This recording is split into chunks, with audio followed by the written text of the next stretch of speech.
didn't turn out like they imagined, or not much according to any resolution they had. But and I know it's a metaphor, but in the metaphor, their lives became the lives of meaning and substance and love and passion and courage. I mean, their stories became the stories of lives that were destiny-shaping, history-making, culture-changing. And they couldn't plan it.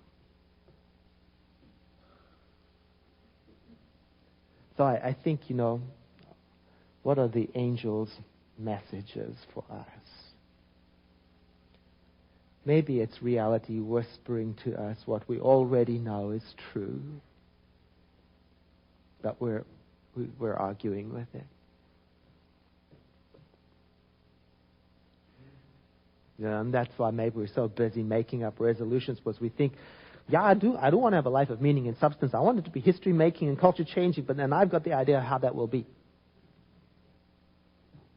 And then right there, that's where we get off track. And we forget that the correct and the proper starting place is right here, right now, with exactly this.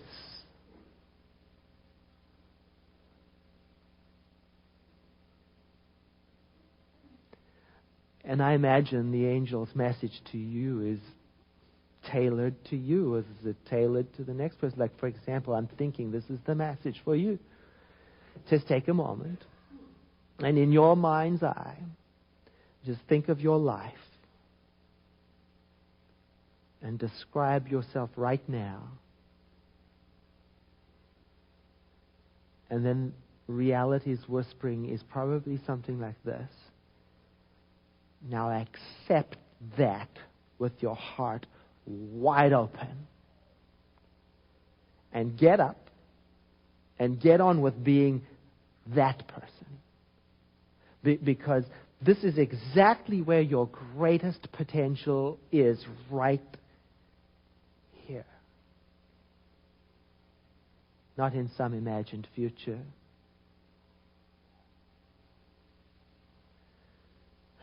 I mean, it's nice to dream. That's what we do in New Year's. As the New Year approaches, I guess it's supposed to be a time of looking back, looking forward, listening. And I always thought that listening was a good idea. We would do some listening to the divine conversation. It would instruct us. But it's not like that in our culture. I mean, instead, we make so much noise, we party so hard and drink as much as possible, stay up as late as possible, and generally do anything other than be still and enter into the conversation with the divine.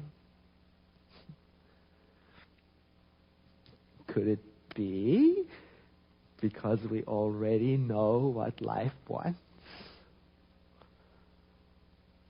Wants everything. It wants you to be in yourself. And for some of it, it's just too unbelievable that the universe could cherish and want this.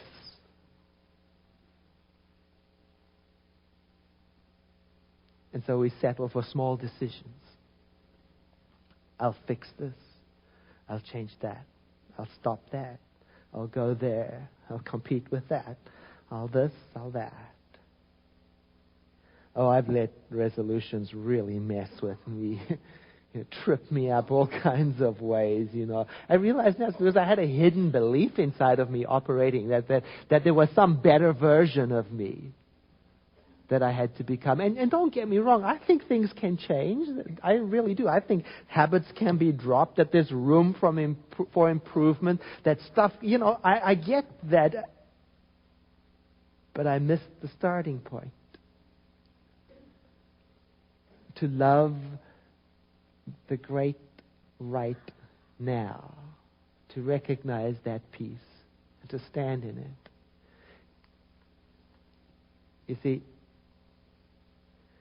I used to change things. I used to initiate change because I hated reality. And then I found metaphysics, which offered me the way to do it. And I was, whoa, yeah. And I fell for it. Yeah, I can change things. And I missed what they were teaching. You got to start in the great nothing and recognize the peace and love that. No harm ever came from finding your heart of love. But out of it comes direction, strength, choices, possibility. You start there. In the quiet, divinity is speaking a specific message. And in the language of storytelling and poets, the message is something like this. And I know I'm anthropomorphizing God, I understand, but it's something like this. You have been picked by God to be you. Try and improve that. Love that. Just love that. Just love that. Love that. And then let every appropriate change grow naturally out of that full-scale acceptance of who you are. You have an opportunity tomorrow morning at 4 a.m. to join other people for an hour of that kind of reflection. But you know what? If 4 a.m. is not your kind of time, it's okay. You can do it anywhere, anywhen.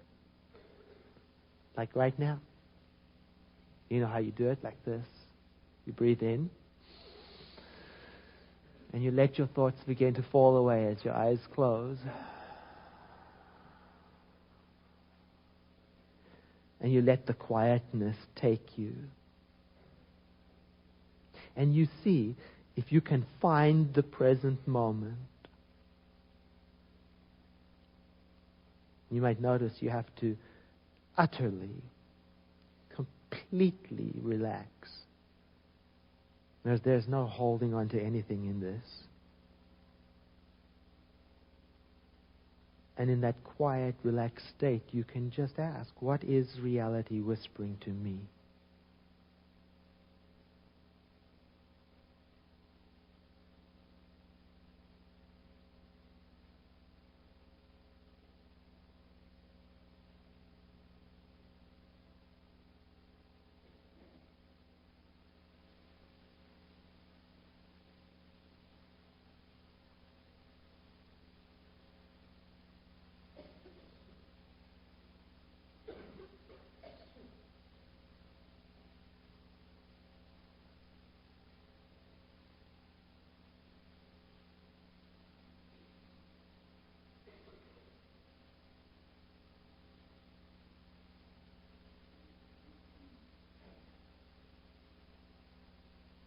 In the infinity of life where I am, where we are, all is whole and perfect and complete. For the full presence of the living Spirit is here, undiluted, unrestricted, without beginning, without end. That is where I live. That is where we live. That is where we move and have our being. I celebrate that.